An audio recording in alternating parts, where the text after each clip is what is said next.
Most things get less interesting the closer you look at them. The magic trick explained is just mechanics. The beautiful landscape photographed too many times becomes a postcard. The mystery solved is smaller than the mystery unsolved. Dinosaurs are the opposite. Every time paleontology has looked closer at the bones, at the chemistry, at the behavior, at the neurology, what it found was stranger than what it replaced. Not stranger in the sense of more dramatic or more cinematic, stranger in the sense of more alien, more specific, more unlike anything we had imagined. The simplified version we inherited from decades of pop culture was actually the tame version. The real thing, examined carefully, is something that resists easy understanding. This is what happens when you follow the evidence all the way down. And it doesn't stop. The obvious assumption about prehistoric life is that distance makes it simpler. That 66 million years of separation means less detail, less nuance, a rougher picture. That the further back you go, the more the animals blur into abstraction, big shapes moving through a world we can barely reconstruct. But that's not the right question. The better question is, what happens when the tools get precise enough to see clearly? Because in the last 30 years, the tools have changed dramatically. Isotope analysis, CT scanning of skull interiors, protein sequencing of fossilized soft tissue, microscopic examination of bone growth rings. Each new method has looked at the same fossils and found things the previous method couldn't see. And each time, what it found was more complicated, more specific, and stranger than the version before it. The dinosaurs didn't get simpler as science advanced. They got weirder. In 2005, paleontologist Mary Schweitzer at North Carolina State University published a paper in Science that the field initially refused to accept. Inside the femur of a T-Rex fossil, a specimen 68 million years old, she had found what appeared to be intact soft tissue, flexible, translucent material that behaved like collagen. Blood vessel structures, structures that looked under the microscope, like red blood cells. The paper was contested for years. The mechanisms by which organic material could survive 68 million years were not understood. But subsequent analysis confirmed the core finding: molecular remnants of original proteins preserved inside mineralized bone. In 2017, a study in Nature Communications identified collagen peptides from that same specimen and found they were most similar, structurally, to the collagen of modern chickens. A 68 million year old T-Rex and a chicken, molecularly closer than the T-Rex is to any living reptile. That finding alone should recalibrate everything, but it is one layer. There are others.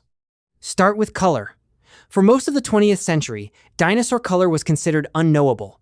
Soft tissue doesn't fossilize, so the palette of the Mesozoic was pure speculation. Then, in 2010, paleontologist Jakob Winther at the University of Bristol developed a technique for analyzing melanosomes, the microscopic pigment-producing structures preserved in fossilized feathers. The shape of the melanosome predicts the color it produced. Round melanosomes make reddish-brown pigment, elongated ones make black. By mapping their distribution across a fossil, you can reconstruct, with reasonable accuracy, what the animal actually looked like. The results were immediately strange. Enchiornis, a small feathered dinosaur from China, had a black and white speckled body with a rust-red crest. Not the uniform gray-green of every dinosaur illustration from the previous century. Something that looked, in its patterning, remarkably like a modern woodpecker. An animal from 160 million years ago with markings precise enough to identify at a distance. Now think about sound.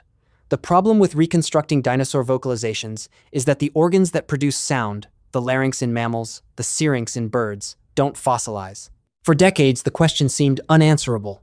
Then, in 2016, a study in Nature described the oldest known syrinx ever found, preserved in a duck-like bird called Vegavis, dating to 66 million years ago, right at the end of the Cretaceous.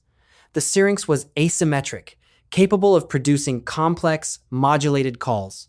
Not a roar, not a hiss, something closer to birdsong. Coming from an animal alive at the same time as the last non-avian dinosaurs. But here's what's really interesting. The strangeness compounds when you move from individual animals to ecosystems. In 2020, A study in current biology examined the flowering plant record alongside the dinosaur fossil record and found something that had been hiding in plain sight.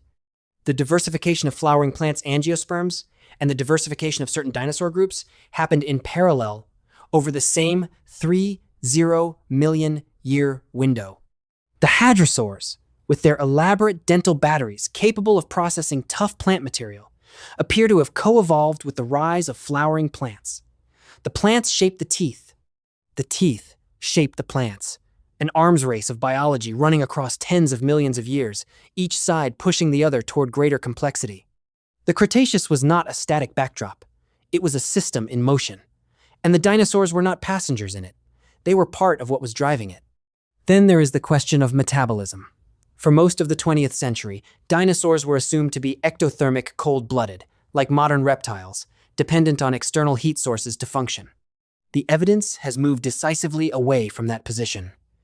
Bone growth rings, isotope analysis of tooth enamel, and the energetic demands implied by theropod hunting behavior all point towards something closer to the warm-blooded end of the spectrum, not identical to mammalian endothermy, but not the slow, sun-dependent metabolism of a lizard either.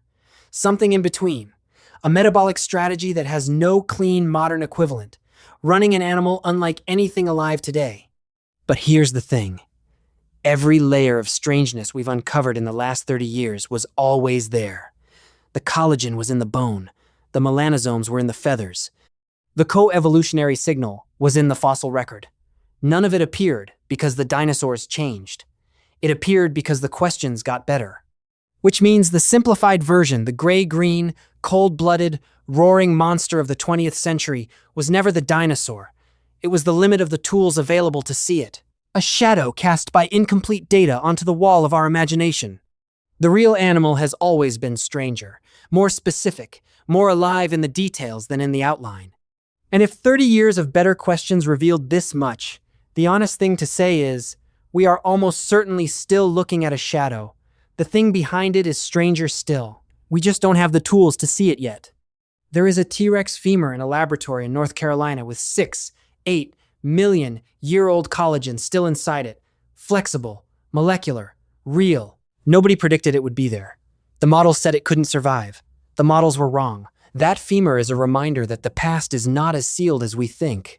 That the distance between now and then is not empty. It is full of information we haven't learned to read yet. The darker you look at dinosaurs, the stranger they get. And the stranger they get, the more certain it becomes. We are nowhere near the bottom of this.